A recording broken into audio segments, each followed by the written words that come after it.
Hey guys, my name is Matthew Lopez here at M7 Taxes, and today we're going to be talking about an issue that many transportation owners run into, and that is usually when you're trying to grow your company and hire new drivers. Now, the big question in hand when hiring somebody to join your transportation is, should they be paid as a subcontractor, so under a 1099, or should they be an employee of my transportation or your transportation in this case, and working under your W-2. So today we're going to be going over all the classifications under the IRS and make sure that you are by the books when hiring somebody new into your company so you don't run into any issues of misclassifications.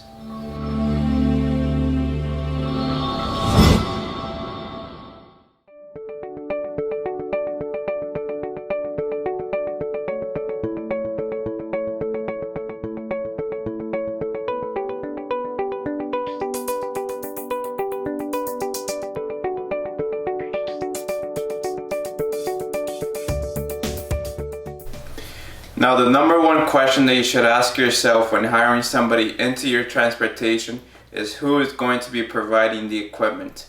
So when somebody is joining your transportation, you got to ask yourself, are you providing the trailer or is that coming from the person you're hiring? Are you providing the truck or do they have their own truck and trailer? That would allow you to kill the first question and determine whether they should be a subcontractor or an employee, as if the equipment is owned by your own transportation, whether it's the trailer or the truck, and all they're doing is providing a service to you. They are not a company, they're not a subcontractor. In that case, they are your own employee. So you have to fill out a W-2 and have them working for you under an employee and pay for all the employee expenses on a monthly basis. Now, if somebody comes to you and they have their own truck, they have their own trailer, and they are providing a service to you, which is getting those loads delivered, then of course that is when you're able to pay them as a subcontractor under the 1099 at the end of the year. And in that case, you have your W-9 filled out before they even start working there. That is a big question that you need answered right away so you can easily determine how to hire that new person coming to your transportation. Now, the second question you can ask yourself is who is paying for the cost. When somebody is working part of your transportation, whether they are a subcontractor or an employee, you have to know who's going to be covering all the bridges, tolls, and scales expenses, who's going to be covering all the fuel expenses, and really any other expense to do with the job or getting the load delivered that has to connect to your own company.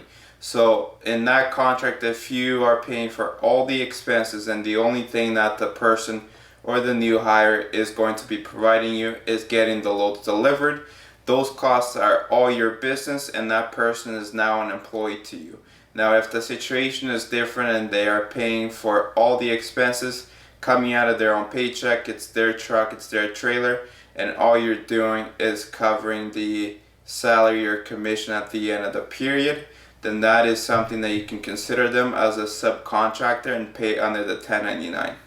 Now, the final question that you can ask yourself is, does the person, driver, owner, operator, whoever it may be, have a chance of a profit and loss from your own business?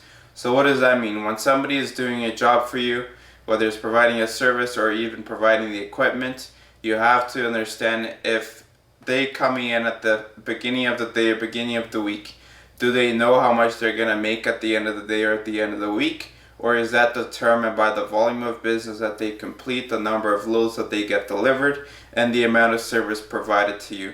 If somebody already knows there's no risk to their profit and loss at the end of the week or at the end of the period, automatically that's something that an employee goes through every single day. They get to their transportation company, they get the job done, but they already have an idea of that set income coming in. Whereas somebody providing a service to you as a subcontractor, they know that they have to chase their own income and they have to account for all their expenses. That is where you're able to distinguish between somebody as an employee or somebody as a subcontractor. Now, you might be wondering, why is that important for you to know? If somebody comes to you and they say, I want to be paid as a subcontractor, or somebody comes to you and says they want to be an employee, that is really not up to them to determine. Like we said, those three questions should allow you to determine how to pay that person, because at the end of the day, if the IRS comes after you and they look into your books for the last 5 years, it is your responsibility to have that classification correctly. As if somebody is being paid as a subcontractor, but initially they were supposed to be an employee, the IRS is not going to go after that employee or that subcontractor. They're going to be going after you. So any taxes that have not been reported or paid to the IRS, that is now due from your side, from your own company and your own pocket. So that is why it's very important for you to take charge of that classification at the initial point before you run into any issue with the IRS. Now, a lot of times when you are dealing with the IRS, if they do find out that somebody is misclassified, which is what is called through the IRS, they can go back 5 years into your books. So it's essential that even if you haven't been doing it correctly now, it's better to fix as early as possible so that we can have everything correct going forward. Now, if that's something that you might still be unsure about, that is where M7 Taxes can help you guys out with a free consultation of half hour. We'll drop the link down in the description so that you can sign up for a slot that works for you, and we can help you whether it's hiring a new employee, knowing if you are paying them correctly at the moment, or it might be something other terms in terms of bookkeeping and accounting that you might need help with. That is something that we can do here at M7 Taxes. So that wraps up our video on how you should be paying somebody that is coming to work to your company, whether it's a subcontractor or an employee. So if you did like this video and it was informative for you, give it a thumbs up. Click the bell so you know when we post our next video.